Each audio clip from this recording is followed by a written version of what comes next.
And there's the final rebound. An inspiring victory for the Minnesota Timberwolves in a contest that will be forever known as the Ayo Dosunmu game. Jokic and McDaniels square up. Players trying to break it up. There's still 1.3 remaining. Julius Randle furious. Coaches, referees, everybody, security trying to separate the players.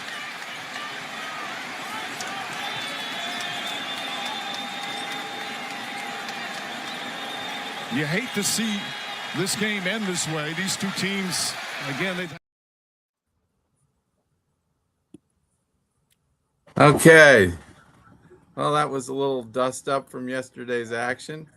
Timberwolves got into a fracas with the Nuggets at the end of their playoff game after the Timberwolves shocked them again in Minnesota to take a 2-1 lead in that series. We can talk some more about that. That was kind of interesting. This is the Test Your Sensibilities CDST show brought to you by Chabner Law, serving Southern California's business and transactional legal needs as well as estate planning. And by ChabDog Sports Blog for your head of your sports headlines and bunny sports commentary. We got a great show for you today. We got a bunch of people in the studio, including my normal co-hosts. You can add Bo there. Bo, you just got in under the wire there. Thank you. Well, you're welcome. I couldn't find my iPad, and I knew you and Gabby especially were anxious to talk about the draft down the road. So I got my Steelers hat on. They that did is a sharp good. hat. That is a sharp hat. I might have to send you some money and get me one of those babies. Well, I'll have to go nice. to Lids and get the clearance rack for $5, but I did good. That's sweet. You got a hookup there. That's nice. All right, so that's Bo Jeffcoat from Texas. He lived in Texas, but you're a Mississippi native, right? Did I say that right? Okay. And then we got Brian Keller, lower right. He's another co-host, founder of Sports Rock on a site on Facebook, among other things. I like your hat. That's a sharp hat. My Gabby hat. Oh, that's a Gabby hat. Yeah. Patricia doesn't know what we mean by Gabby, but maybe we'll explain that, or you can figure it out. He's actually pretty selective with his words, but he does remind me of somebody a little bit. He reminds me of that dude on Pirates of the Caribbean who's like hanging out at a shack and he's just fishing. Just got that fishing look to me. I think he's more like a prospector. Yeah, there you go. You're gonna pan for some gold out there in Palm Desert. Abe Miranda, my co-host and producer. Again, you did a marvelous job setting us up for this. Of course, Funhouse it's always games.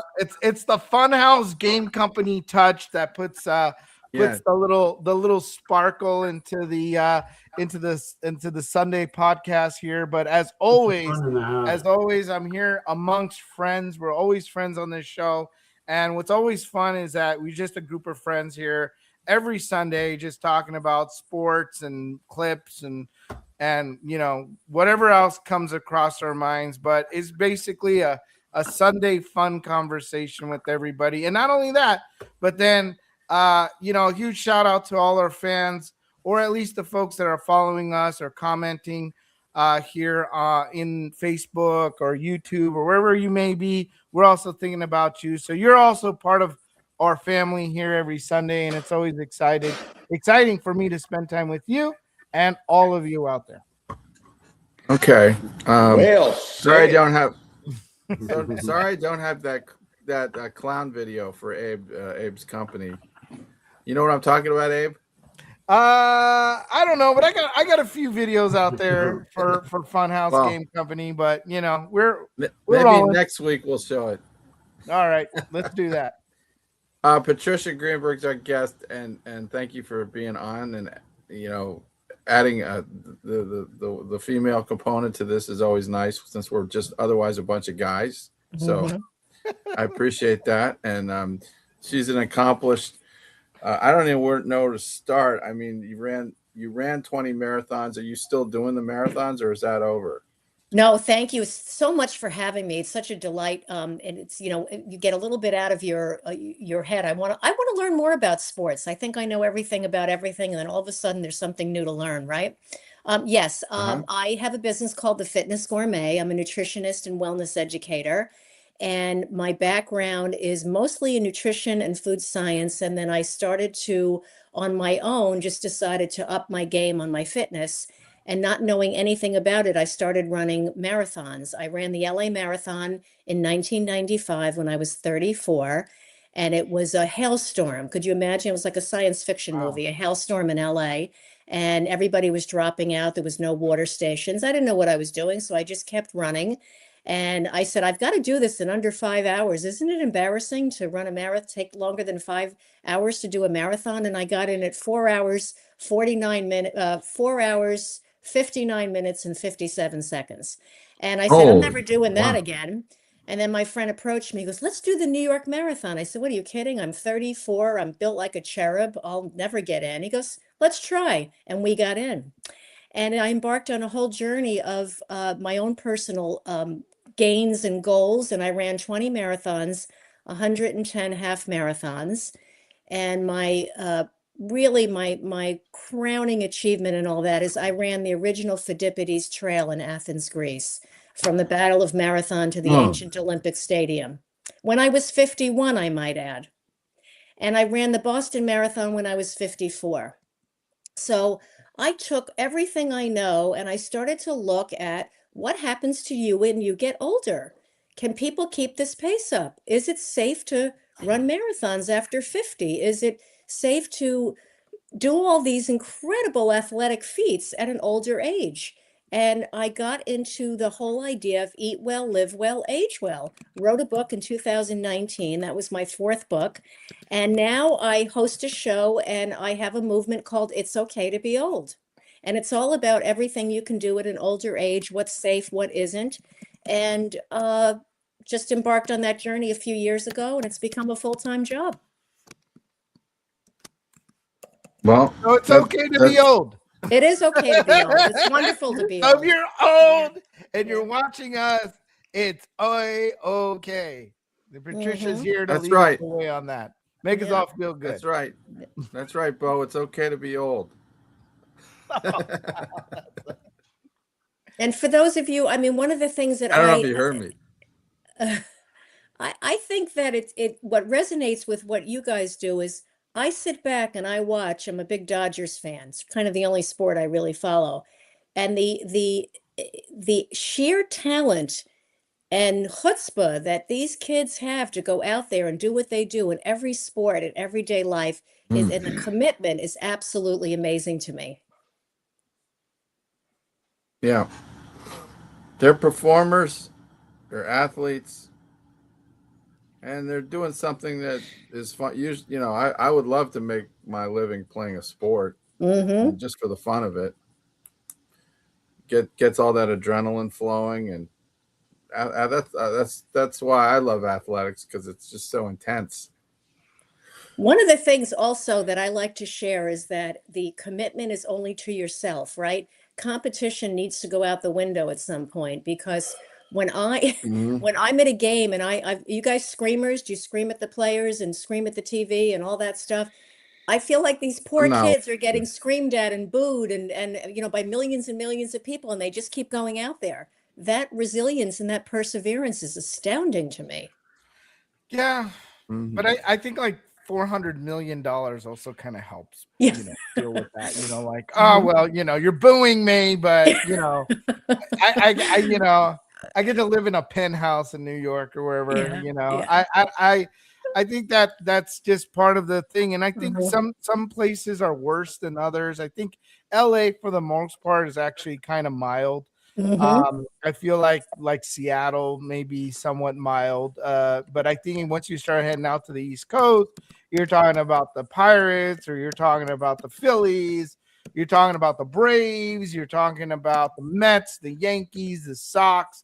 I think that's where it gets really, really tough. And I think a good example of that is like Bo Bichette, you know, where he was he was doing really well with the Jays, and the fan base really loved him and adored him. And I'm sure he had a great experience with the Jays, but then comes down, plays for the New York Mets, and now he's just getting booed left and right. And it's just like an absolute miserable existence playing for the Mets, especially when we went like in the hole, losing 12 consecutive games. And so then the boos just get louder and louder, and it's a tough sports town. And it takes a lot of inner strength to get through that. That's for sure. Right. So you are a Dodgers fan, right? Yeah. I do have to kind of confirm that by giving you this test, though, because I told you I'd give you a test. So, and my husband said you should study. I said, no, I'm just going to wing it. We'll wing it. All right. Well, we'll give you 2 questions. If you get either one of them right, you pass. And I do you will be able to do a lifeline, so you can, if you don't know, you can ask one of these guys who really know everything. Okay. The first, I think this is kind of a little bit tough because it happened a long time ago, but you remember the Kirk Gibson home run in the World Series in 1988? Okay, that's a long time ago. Well, anyway, the question is not that, well, Kirk Gibson hit the home run, but who did he hit the home run off of? That's a good question. That I don't know. You know that? Okay. Well, we'll give you a Abe, do you know? Do you want you can do a lifeline to Abe? Was it? I want to say like the 1988 they were playing against the Mets. Were they playing against the Mets in that World Series? There's a World Series, so they have to play against an American League team. American League team, Was right? it the Red Sox again? Who the hell? Brian knows this. Brian, do you want to help them out here, or Bo? That's right. You want me to answer the question? Yeah, These you know guys who know. this is, right? Dennis Eckersley, He's wasn't Dennis Eckersley, yes. Mm. He was a former Red Sox player. He played for Red Sox and pitched for Oakland, and he was pitching for Oakland. Here's the home run. I got the MVP of the AL. Cleveland, I was too. like, yeah, I was living in it. Oh, the So I Oakland went from A's. the ALCS MVP to the first game of the World Series. Hello. Section 107 of the Copyright Act. Oakland This A's. guy looked pretty old too. I got He looked like he nervous could barely every stand game up. I pitched, Hmm. but it was routine. I always go like that. All year long, they looked to him to light the fire. Until he That's was a unable iconic to Vin make a Scully. start tonight. Kurt, Yeah. he was a Yeah. tough guy to play against, man. Fouled away. Didn't look too good there. Fouled away again. Little number foul. He's like a football player, you know. He was like mean dude, man. Ball 1, 2 and 2, 3 and 2. I didn't give anybody 3-2 to begin with. The game right now is at the plate. I felt like I deserved to win, and then I give it up. High fly ball into right field. She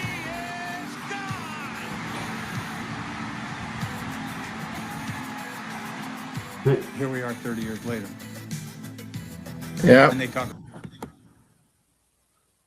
Yep, that was 1988. I was in law school here, watching that in my apartment. That's where I was. Do you remember where you were, Patricia? Yeah, I wasn't quite the fan in those days. I'll tell you how I got into baseball. I was 9 months pregnant with my daughter in the middle of the summer, and I couldn't move. And I started just watching baseball and watching it every single day. And my husband said, "This is becoming an addiction problem." I said, "Yes, it is." And that was 2001. So that's when I really started to get into the game and get into the spirit of it. Yeah. Well, it's just that it'll once it bites you, it's got you. And yeah, my mom likes baseball too. She's kind of like you. She grew up in New York, and so she liked the Brooklyn Dodgers a lot. Oh, Is she still then, mad that they of course- moved to LA? She's more mad about other things. Okay. I won't go into it. And Bo's laughing like I know what she's mad about, but she doesn't curse the Dodgers. She likes baseball better than football. Okay. Put it that way. Anyway, well, that was basically the little quiz I gave you, and we don't have to do the other one. The other question, which, Bo, do you know the answer to this? What Dodger pitcher has won the most games as a Dodger? Kershaw? Sandy Koufax? Not quite. No, Oh. he's got 223, but there's another guy that's got 233, and this other guy actually won over 300 games. Is it Sandy Koufax? Oh, No, I would have said Sandy Koufax. he's got to be an also. oldie but goodie. he pitched in the 1970s and 80s. Koufax. Fernando I don't know if he- Valenzuela? No way, right? No, actually, he was a little more recent than that. I think he retired in like the 90s. His name was, it's Don Sutton. Oh, yeah. Oh. Yeah, I don't even know if he's in the Hall of Fame. I don't Brian think he could- is. Let me see. He should be, because he's got over 300 wins, and if you got over 300 wins and over 500 record, I think you pretty much should be in. Yeah. Like, he's got really good numbers. For some reason, he just doesn't have maybe a good agent as a publicist or somebody promoting him, because I think it's his hairstyle. oh, it that's said- right. Yeah, It said that he's Don got that like curly hair. It's kind of Well, funny looking. it Yeah. looks like his hair grew around his baseball cap. All right, I'm What going was to the ask you hardest- guys that. Wait, I have a question for you because I think the players look so grubby. What do you guys think of that with the hair and the jewelry? And I And the actually tattoos. all of it. I It mean, it's depends. It depends on the player. I mean, look at Shohei. Looks great. Yamamoto looks gay. All the Japanese guys look great. I think I lost audio again. I don't know. Can you hear us? Can you hear us, Bo? I can hear Bo. We can hear you. I can't hear. After Patricia said what she said. I can't hear anything. I can hear you then. I think. Try Maybe signing off and tell him to sign off and sign back in. I've done that. That's why I can hear. okay. But anyway, I can hear you. Abe, Can you hear me? I can hear you. No, he can't hear me. I can hear you. I can't hear Abe, Patricia. Tell him to sign off and sign back in, maybe. I'll try it. Let's Okay, try I'm it. going out. Yeah. So I'm on that subject. Doug would Sutton, say- Doug Sutton is in the Hall of Fame, by the way. What he is in the Hall of Fame. Yeah. Yeah, he was I inducted in 1998 as a member of the class Wow. of 1988. That's And- good. And he pitched for the Dodgers, the Houston Astros, the Brewers, the Oakland A's, and the California Angels, actually. Oh, really? For a little Nice. bit. Yeah. 324 wins. Yeah, that's a lot of wins. But getting back to what she was talking about, yeah, I mean, we're a long time removed from the days when John Wooden had rules about how long your hair could be. Yes. Mhm. The Yankees used to have I like facial hair. Look at me. But the Yankees used to not allow any facial hair. But I mean, a lot of the stuff, it just seems like it's kind of culturally, I've gotten comfortable I've kind of expect the way people look at this point, but I personally like a lot of jewelry and a lot of tattoos and stuff, but that's about all I can. Let's face it, it is what it is, and people have their preferences. Yeah, because But, I think even when Dave Roberts was playing, which we're going back a little bit, they never Yeah. tolerated that, and now he's the manager, and I guess he's letting them, express their artistic, and their Lucky Charms and all the other things that they carry around with them when they play. So it's interesting. Yeah. Aaron Judge Yeah. still keeps it pretty clean. Hmm.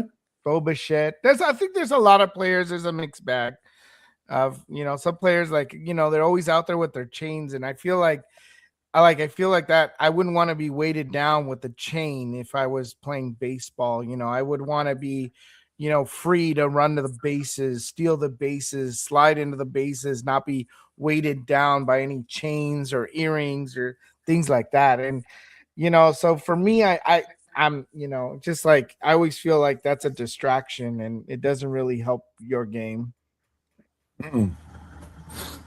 Yeah. So anyway, it is the NBA playoffs, so that's kind of going hot and heavy now. And we had, we got Brian back on this here. Like Brian keeps bouncing in and out. Are you in now, Brian, for good? It looks like I'm okay. I don't know what's going on. I've had camera went out, and then the USB, the microphone went out, and okay. Well, basically, we're talking about what happened yesterday in the NBA. It was a pretty exciting game with the Nuggets and the Timberwolves going. The Timberwolves basically shocking them, going up 2-1. And did you see the end of that game? I played that in the beginning of this. I didn't like the way the Timberwolves rubbed their nose in it at the end. I thought that was classless. Yeah, did you see that, Bo? Did you see that? I didn't. No, I guess I was either muted or trying to get more audio. Well, basically, and I don't know how you feel about it because you were coach, but did you get upset when the other team ran up the score unnecessarily at the end of games? Absolutely. Because that's kind of what happened at the end of this game. There was like a garbage basket scored at the end where the guy didn't have to shoot it. He could have just held on to the ball. Instead, he kind of rubbed the other team's nose in it by scoring at the end, and then they got into a fight at the end. But the problem is for the team that won, they got the other team really mad, and the other team's a good team. So I have a feeling the other team's coming back. There'll be a lot more motivation on the other team. Yeah. And the guy that scored the basket, McDaniels, was really obnoxious before the game, criticizing their defense. And, you don't want to ever do that. It'll always bite you in the butt in the end. Brian, did you see that? Yeah, and I know what you mean. It's definitely not something you want to do. I'm still giddy about the Lakers, actually. Oh, the Lakers. He's giddy. The Lakers come back from 6 points down in the last 25 seconds or something. Yeah. Amazing. Man, the Rockets blew that one. Do you like the Lakers, Patricia? They're there. I'm happy for them. Well, that's not exactly a ringing endorsement, but no, that's a safe bit more of it. I've never been a fan of LeBron, but he can do it. The Lakers steal any player in the NBA because they are loaded with money. Period. Yeah. I don't like them. The other teams could do the same thing if they had money. Yeah, right. I think all these sports are, have become such a business, but the truth is that, the players still have to work hard, get recruited, get drafted, the process is still there. So, I commend them all. As for the New York Knicks, they came back. They were down 2-1. Now it's 2-2. After game 3, I said that they were Brunsoned. And if you don't know what that means, you can watch this clip here. What did you just say? I said I don't want to lose space in front of my friends and family. Before that, I said I'd sooner get Brunsoned out here in the middle of nowhere. Brunsoned? What the hell is that? Brunsoned. To be up a creek without a paddle, to have the whole world in the palm of your hand and then it blows.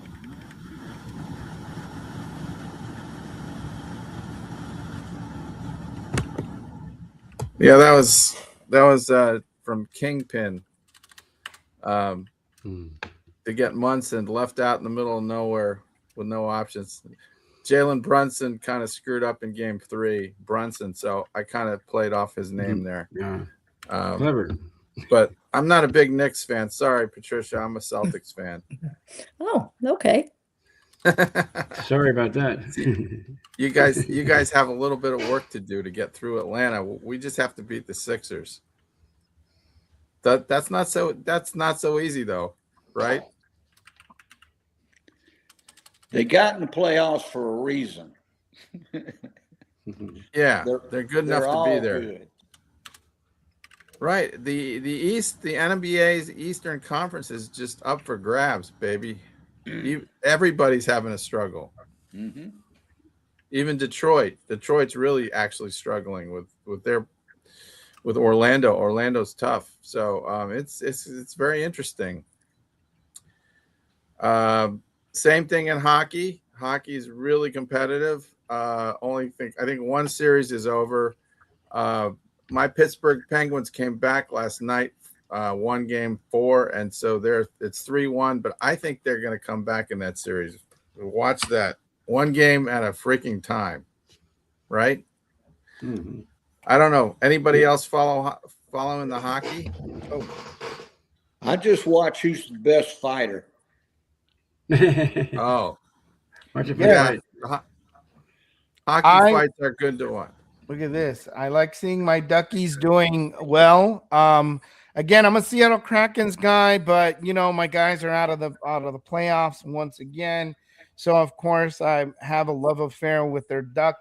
And if you don't know who their duck is, this is their ducky that I have a huge. Hold on. Where's my love affair with my duck?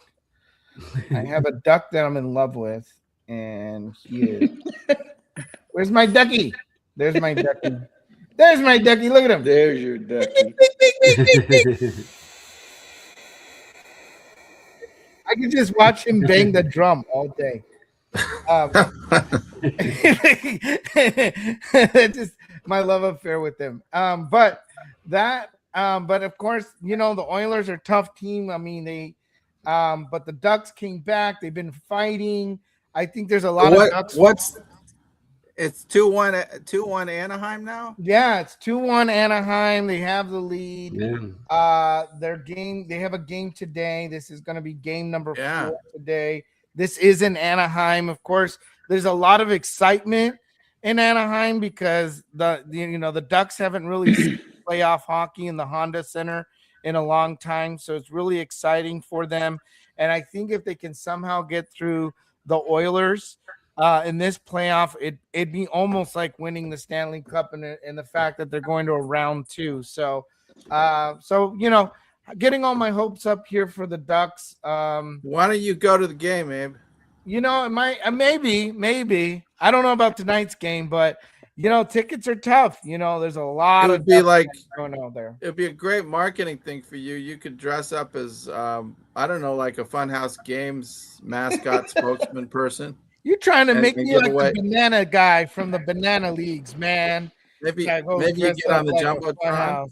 I ain't insane like the banana guy, man. I just dress in regular stuff, man. I go out. I think Bo likes that idea, right? I know Bo likes anything crazy I do. He likes sitting there and watch. Yeah. He's funny. But we're doing okay. I mean, the playoffs look good. I mean, it got Pittsburgh there. They're not doing too well. No, but they could.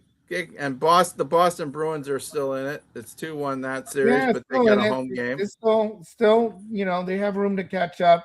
The Penguins have issues. Look at the upsets. The teams are in. There's a lot of upsets going on. Montreal's about to take Tampa Bay down, I think. And that's a tough one there. The Mammoth surprising. I think they're surprising Vegas. Yes, they're exciting, especially since this is their inaugural season as the Mammoths, and they actually have a really cool. They really have a really cool Zamboni that I really like. Yeah, they have a really cool Mammoth. Have you seen their Mammoth Zamboni? Yeah, I haven't. It's like a mammoth, woolly mammoth, right? Yeah, it's like a mammoth. Yeah, yeah. That would be pretty interesting. What do you think, Patricia? Wouldn't that be kind of fun? That would be fabulous. Does it have the horns and the fur and everything on it? That's fantastic. Yeah. Look at him go. Yeah. See? There it is. There it is. Look how cool that is. Hey, by far, I think the Utah Mammoth have like the coolest Zamboni in the NHL. I mean, look how cool That is cool. Isn't that cool? Like, that's so cool. And like, Love it. I mean, people are so excited to see it. Almost like the Ducks fan when you see the little pato, banging on his little drum. I want to see you driving that thing. Oh my god! Yeah. Next. All right. Well, it's now 9:30, so we're gonna go to our break. I want to play this other clip, which let's see if I can find it here. I don't know. I got so many clips here. It's here it is. Okay. This is just a follow-up from last week's discussion about Mike Vrabel and Dianna Rossini's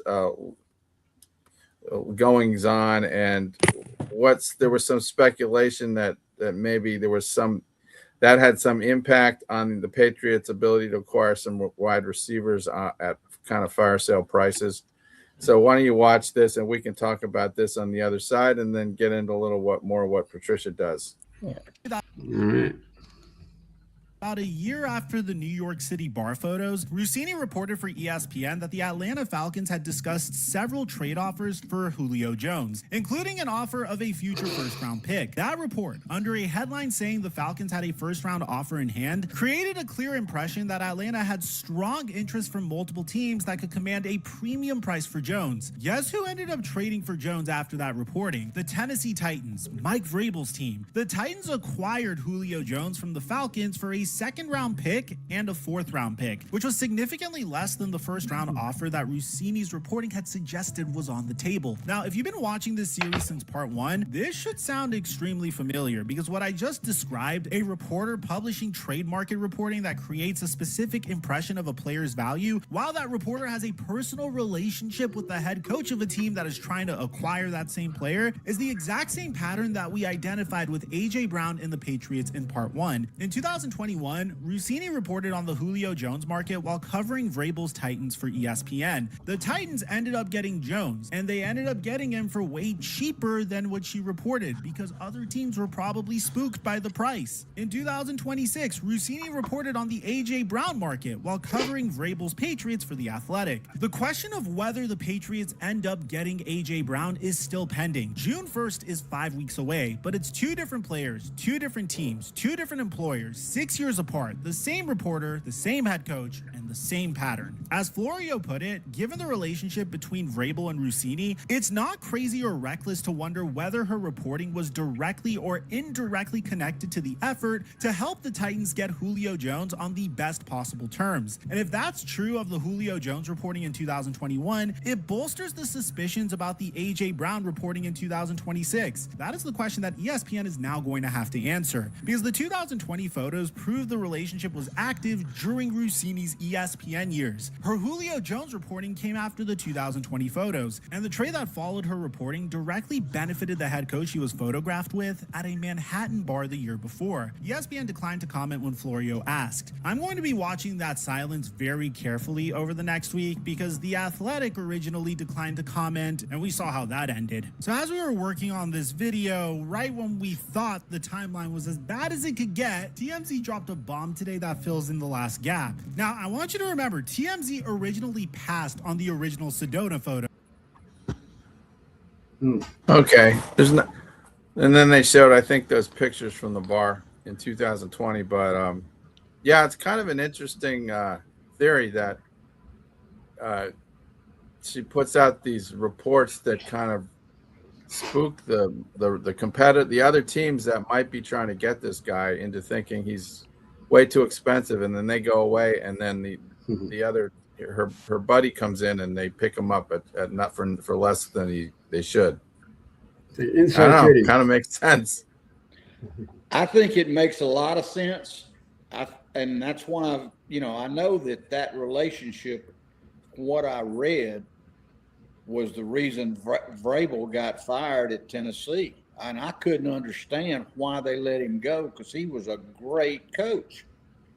But it opened the door for New England and I think that's his first love is New England Patriots to get Vrabel.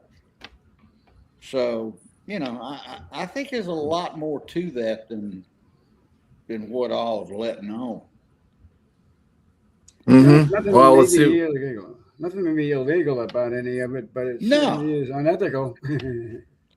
Well, it's unethical for sure, but it would be really unethical if those news reports that she was putting out there were even bogus. If there was nothing to them, I don't know. Yeah. Oh, yeah.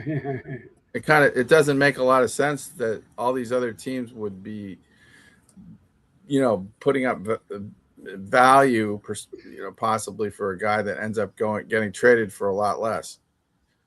And so that would be pretty unethical to be doing something like that if it was true. Well, Philadelphia gave up on Brown, when they drafted that kid in front of Pittsburgh, that wide receiver, Lymel or something. I didn't know they did that because Brown's been a pretty good receiver. Yeah, but they're going to let him go before they're June just 1st. Tired of his kind of antics and his being difficult. He's kind of been difficult. He played at Ole Miss. He was from Illinois, I think. And to make a long story short, he's always been a head case that I'm better than everybody else. And honestly, he is. But he didn't mind sharing that with his teammates. So I think he's a problem in the locker room. And I think Philadelphia, they like blue-collar players that are just absolutely tough and don't brag. They just do what they need to do. Exactly, like Jason Kelsey. Well, he didn't talk until he got off. Until he left. Yeah, but he was a tough guy. Played all the time. We can talk some about the NFL draft here. I know the Steelers picked up Aaron York's buddy Drew Aller in the 3rd round. I don't know how excited I am about that, but I wouldn't be. Yeah, he didn't have a very good college career, did he? Well, he was hurt all last year, so the tape was not that good, from what I hear. And I just think there were better options. But the problem was Simpson had already been picked, so they were basically just grabbing at what they could get in the 3rd round. So there's no real sure bona fide hits in the 3rd round. I know. Yeah. Tom Brady's sometimes story. There's surprises. Sometimes there's things that happen that you don't expect. And Drew Aller is tall, big guy. They like his measurements basically. Yeah, that's what it is. I mean, I don't know. Physically, he's NFL. He's like a Ben Roethlisberger. But that's a good thing to be like. We also got somebody from Alabama, Bernard. You know him, right? Yeah, he's a good one. Yeah, he's a great wide receiver. That's we're picking up Pittman from Atlanta, good player. So I mean, they're getting some offensive weapons. I like the Steelers generally in this draft. Anybody else want to talk about a team's drafting that went pretty well? Well, I think one thing that we should mention, of course, is that Fernando Mendoza, the famous QB from Indiana, goes to the Raiders. He's just a nice overall kid. I mean, he's a great guy. He's making his way to the Raiders. And I think what's amazing is that Tom Brady is there to kind of like put his wing over him, just kind of take him under his wing. And that's awesome. That's awesome for the Raiders. I mean, Fernando's like probably the luckiest QB ever. I think Tom Brady went to his championship game when they played against Miami. So I mean, there's Oh, just that's a lot right. of, there's like a lot of support for him, and I think if you're Fernando, you know, you had Tom Brady there, you know, to support you.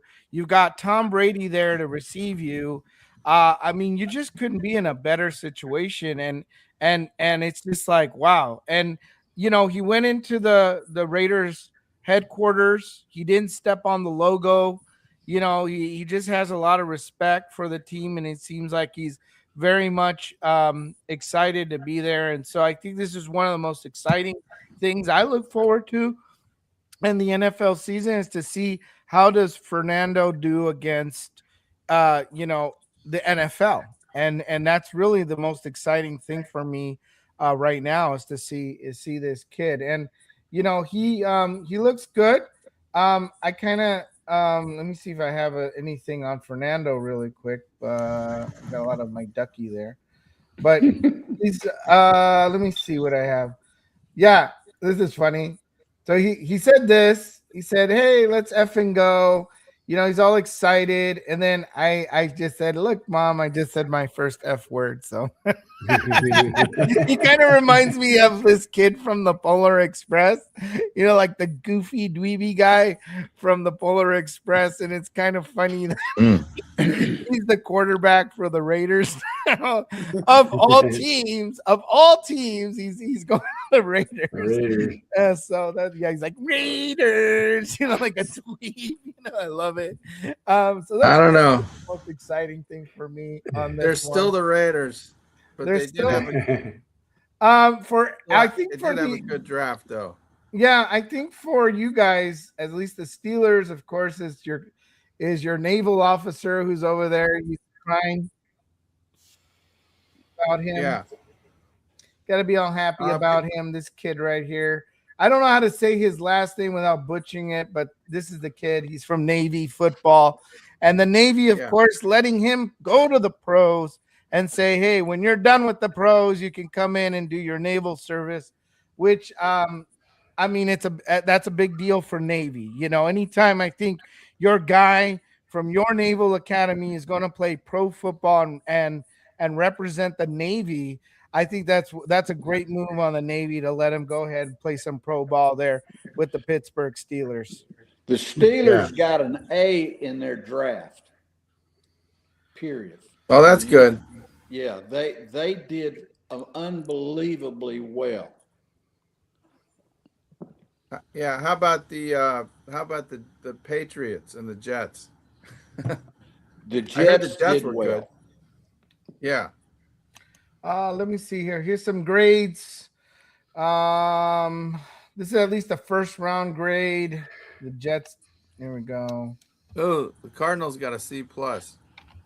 Ooh. Yeah, there's the Titans, the Chiefs, Commanders. How did my Saints do? Right here, Jordan Tyson, wide receiver, B+. Yeah, they're going with Slew or Slough or whatever his name is. Then they got a running back, I think. I don't remember his name, but he was supposed to help them. And they traded Kamara yesterday, believe that or not. Oh. Kamara. They traded their best player? Yeah. Wow. They're crazy. Maybe they are giving up on the next year and just kind of trying to plan for the long term. Well, maybe they want Arch Manning next year. Oh, I don't know. Oh yeah, of course. Following his father's footsteps. Grandfather. All right. Yeah. Rams pick up a quarterback. What's that? The Rams pick up a quarterback. They did. Yeah, the Rams got Alabama's. They got Alabama's quarterback. Yeah, Simpson. Yeah. He'll learn a lot watching Matthew Stafford. So maybe that will work out for them. But I mean, there's a lot of things need to happen. I mean, he's not ready now. That's for sure. I saw him, and he's not ready. Mm-mm. It's not even close. Like not even like John Elway. you know, he's not gonna make an immediate impact. No, and he knows it. That's the beautiful thing about it. I mean, well, that's good.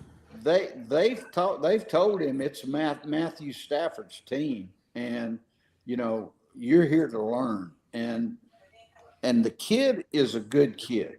He's a lot like Mendoza. Yeah. So I think he'll sit there, shut up, and learn. Hey, I've got a little backstory on Mendoza. Okay.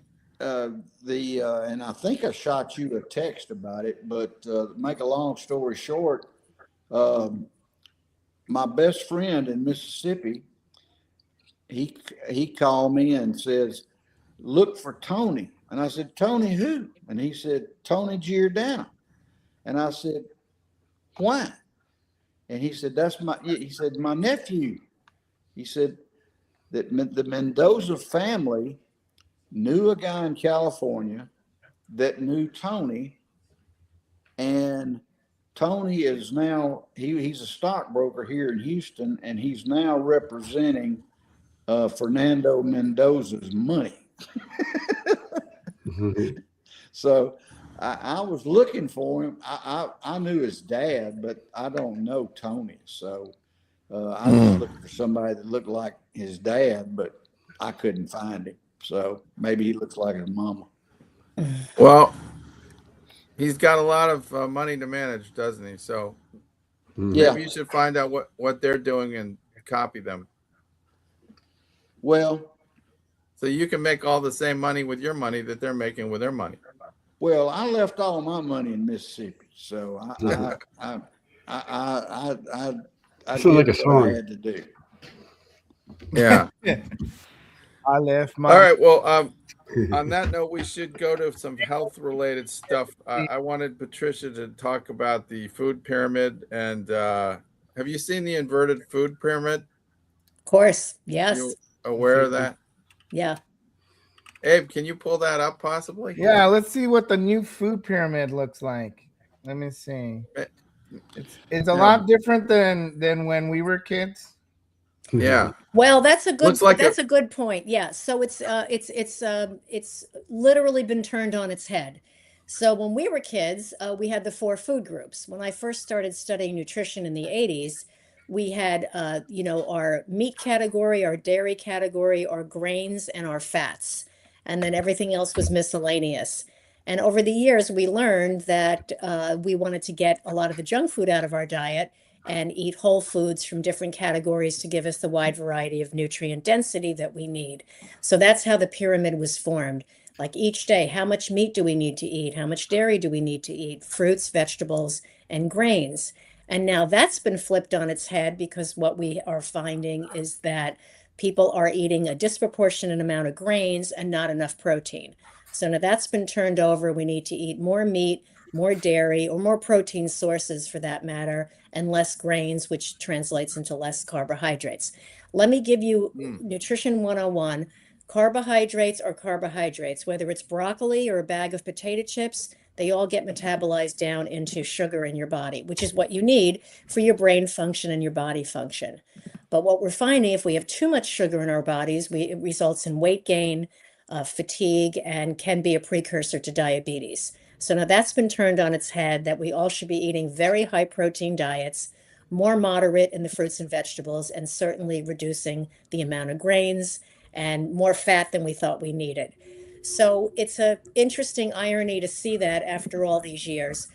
Almost, a disproportionate percentage of our population is overweight and obese. So right there is a problem, and increasing the protein in your diet and reducing the sugars certainly helps with that. The other connection that we've made in the last 20 years is that diets high in sugar, processed food, and carbohydrates leads to heart disease. It contributes to heart disease. And it's interesting because you all remember in the 80s, the thing to do was eat as much carbohydrate as whether you were taking aerobics or playing a sport or running a marathon. It was carbohydrate loading. Eat as much pizza and pasta as you can possibly get down, right? And that's particularly been before a on its head. marathon. Yeah. Yes, exactly. Do they do that before the marathon still, as they eat all the pasta? It's still a big thing is to have the pasta party, the pre-race dinners. I started about midway through my marathoning career because it spanned about 30 years. I started doing sweet potatoes and more, less refined carbohydrates, and it helped tremendously. And as you get older and your metabolism does get sluggish, eating that level of carbohydrate and refined sugars can result in a lot of blood sugar drops and a lot of energy problems and can lead to anxiety. So it's something we really need to keep in check. Yeah. All right. Well, Bo, Bo did a great job losing weight, and we should have had some before and after pictures of you, Bo, because you lost 40 pounds. Is that right? Oh, good for you. Wow. What method did you use? What'd you say, Patricia? What method did you use to lose weight? Well, I basically did what you were saying. I used to be a drug rep for 35 years, and I used to sell enteral and parental nutrition products to nursing homes and all that stuff. So I'm kind of pretty familiar with nutrition. So what I did is I cut out all the bread, and I practiced portion control. I learned that from my wife, Lisa. She's real help. I was called, when I was kind of large, a reckless consumer of fat. Yeah. By another woman that was anorexic, I think. But anyway, that being said, I used to call on, obviously, doctors and nursing homes and hospitals where nutrition was pretty important. And I knew that I like this new pyramid because that's exactly what the old one did, is what you said. It made us fatter. It made us weaker. And I didn't like it. I come from the fattest part of the country in the Mississippi Delta. And we're the dumbest and the fattest and the poorest. So anything I say, can go back to where I'm from, which is dumb. But what I did hear, proud of losing 46 pounds. Yeah, I think that's absolutely amazing. And the double-edged sword is that eating and food preferences are, they're cultural. They are embedded in your brain from what you're taught, through the media. And, we those of us, that generation that lived before television is now, as you know, all dying off. Yeah. My husband's in his late 70s, and he grew up without having a television until he was a teenager. That was, early teens. I grew up with all, cereal commercials from the day we were born. And that plays a huge role in your food choices. So one of the things, and I know this, that the cat's out of the bag, there's no turning back, but we are heavily, heavily influenced by what we see on television media on how to eat. And I wish we could go back to exactly what you're doing, because portion control, making healthier choices and doing it on your own, I think it beats any of these artificial diets that people are on right now, for sure. These but I don't know people how to get don't back to that. understand the danger that they're in when they're taking these GLP-1s. The fat pills. Yeah, they're in some cases they are helpful. So again, that gets back to, by the time you're in the hospital, you're very far gone, right? We don't get hospitalized to lose 10 pounds. We don't get hospitalized to, train for a sporting event or to just, pick up a little extra workout while we're going on. Hospitalization is when your life is being threatened. And so, we want to help, hopefully before we get to that point, which segues into what I want to talk about is nutrition and fitness for the life cycle. It's the same whether you're 5 or 50. You should be making choices that fuel your body, not make you tired, sluggish, and sick, right? So it doesn't matter if you're a little kid. And I talk extensively about that intergenerational feeding your family. I had one point, my mother-in-law was living with us, and she was in her 90s. At the time, my husband was in his 60s. I was in my 40s. I had a 15-year-old at home, and my stepson was about 30. Could you imagine the generational difference between a little kid and a 94-year-old woman from Europe? And I had to figure out how to feed everybody. And I just went with healthy. And I said, everybody can choose what they want. There's plenty of food in the house, a wide variety. And it was a very interesting thing. And I ended up writing a book out of it called Scrumptious Sandwiches, Salads, and Snacks for Work, School, and Home. And it covered all the bases on how to snack, what to keep in your refrigerator. I'm going to give you one tip, everybody. Always have a bowl of ready-to-go hard-boiled eggs in your refrigerator. That way, if you need to grab a protein, you need to grab a snack, you want to make an egg salad, you want to throw it on top of a green salad, there's readily available 99% bioavailability in eggs. To me, they're the number one. They're the best food in the world for if you need that. A little bit of yogurt, cottage cheese, chicken slices, turkey slices, tofu. Do you see beans? You see, it's an endless amount of wonderful, healthy foods. It's just a matter of keeping it in your house and around you. And most importantly, easy to eat. The minute you have to cook or spend time on preparing something, your enthusiasm goes out the window. Myself too, even though I cook every day, it's a little more challenging. So have those healthy choices available at all times. And I hope we have a few more minutes. Lastly, I want to mention, not so much lastly, but importantly, we talk about the nutrition and fitness for life cycle as well as weekend warriors. People say, I'm going to lose weight, and they want to go out and take on a physical feat that you're really not trained for or ready to do. And I see a lot of people, particularly sports fans, to be honest, is that, if Ohtani can, hit 4 home runs in a game, I can go out on the softball field and do the same. Not necessarily, and you can be very prone to injuries without training properly. So if you want to execute a sport at any age, I think it's fantastic. Some of my friends in their late 70s are still running marathons every weekend. I have friends playing tennis, weight training, all kinds of activities. Learn about it. Educate yourself on how to get there. Don't just run out and do it. That's really, really important.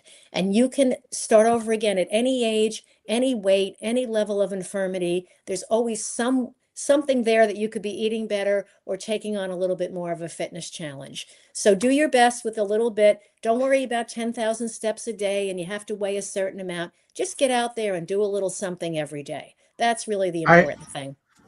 I heard something, training tip when I was in the gym yesterday, and the guy saw me drinking a lot of Diet Coke, and he said, you're actually doing a smart thing, because Diet Coke is one of the only things that Coke apparently gets in there and relaxes your muscles or something. There's some kind of a benefit to Coke as in connection with your training. Are you talking about cocaine? Coca-Cola. Oh, okay. So Diet Coke obviously has no added sugar in it, but there is some evidence that, the caffeinated element of Coca-Cola does help enrich your muscle strength. Yeah. I wouldn't rely on Diet Coke as a food group, but it's one of the lesser evils, that's for sure. And also carbonated water hydrates you faster than flat water. Yeah. I like that. Well, because I drink a lot of jarritos Mineragua. A lot of sparkling water. So I love sparkling water. That's my go-to as well when I'm feeling thirsty. Yeah. Mm-hmm. A good friend of mine said splash a little cranberry in there if you need a little taste. There you go. Yes. Yep. Anything with berries. I can't tell you the beauty of berries. They are the number one fruit, in my professional opinion, that you can use to enhance your nutrition. So berries, strawberries, certainly citrus fruit. You can never have too much of that. All right.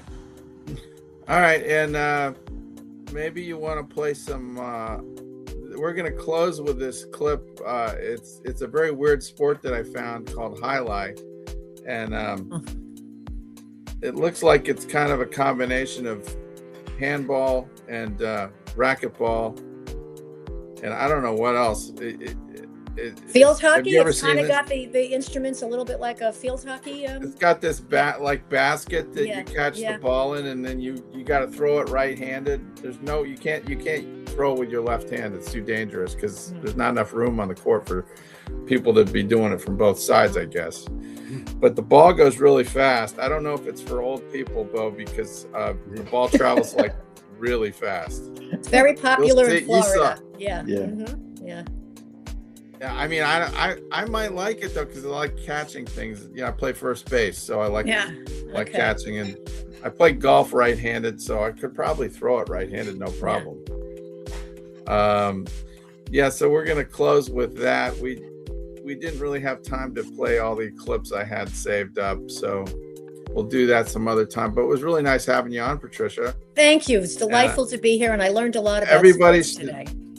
Yeah, check her website. Do you have a website? Do you want to? I do. people a website for- www.patriciagreenberg.com. There you go. Okay. Yeah. Easy. It was a nice change of pace having you on, and I'd Thank love you. to have you back sometime. We didn't talk much baseball, but we can talk about that next week, I guess. Jake Mangum and Connor Griffin's doing well for the Pirates. Hey, Thank you, I got a Mississippi. story. I got a quick story. Their high school baseball coach went to Pittsburgh and got to get his picture made with Konnor and Jake, and some guy walked up with a picture of Konnor and Jake both playing varsity high school baseball on the team. And he said, I saw this and I knew this was a money picture, which means he intended to get it signed. And it was really cool. He come over there and got Konnor and Jake to sign that picture with the purpose of selling it. And I thought, and I told you mistakenly that Konnor and Jake never played on the same high school baseball team, but they did. Konnor started on the varsity team as a 7th grader. And my best friend, one of my best friends, who's the Senate majority leader, or whatever you call the guy in charge of the Senate, said that Konnor was the best athlete he's ever seen. Football, baseball, basketball, it don't make any difference. But that kid at 19 is going to be something special. Yeah. I saw his first home run. He hit his first home run this week. I saw it.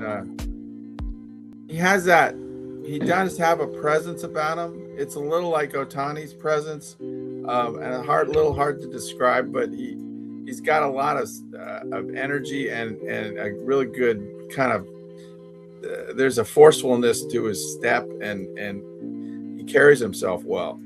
I know these are kind of vague things to say, but I have a feeling he's going to do a lot. Yeah, and what gets me or makes me angry real quick is that the Dodgers will probably steal him from the Pirates, even though he's got a 9-year contract. They'll figure out a way to give him a signing bonus or something and compensate Pittsburgh because they can afford it. Okay, well, we'll have to see. Time will tell, but at least the Pirates are spending some money lately, which is nice to see. All right, well, we're going to go out on our little highlight video, so you get to check this sport out. I don't know if they have it on the West Coast, but thanks for being on the show, Patricia. Thank you. Stay well and stay healthy, everybody. So wonderful to see you all. All right, thank you, everybody else, for being on, Brian. Great to have you on, Bo. And Abe, you do need to make it to that hockey game, I think, all dressed up. I'll drive the Zamboni. Crazy. Yes. Bye. Go Ducks. All right, let's end this. See you next week, everybody.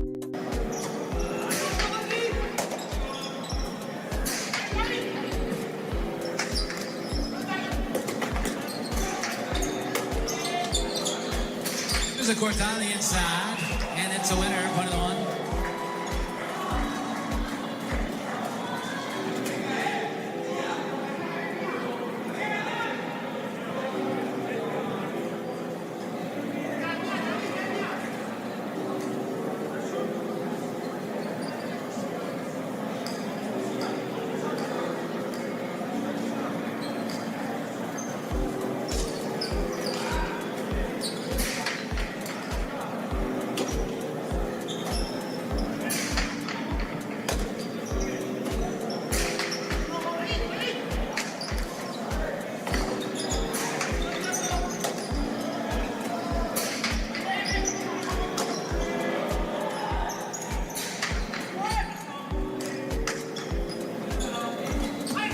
Throw to the inside.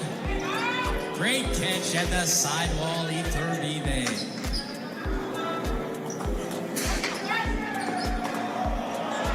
Nice play by Sadeghi. His throw is too high though. Hits the overhead screen and one scores again.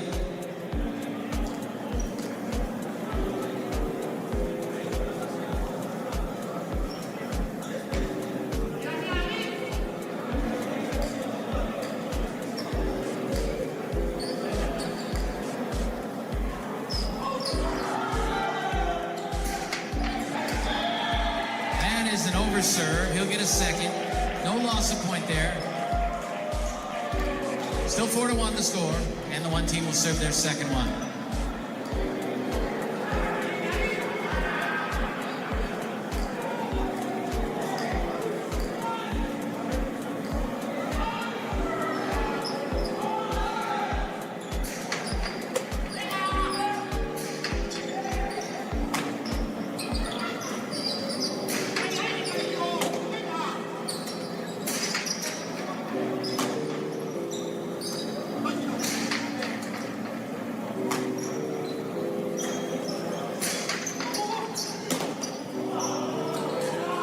Strong throw by Yeche and caught in the backcourt by Sadeghi.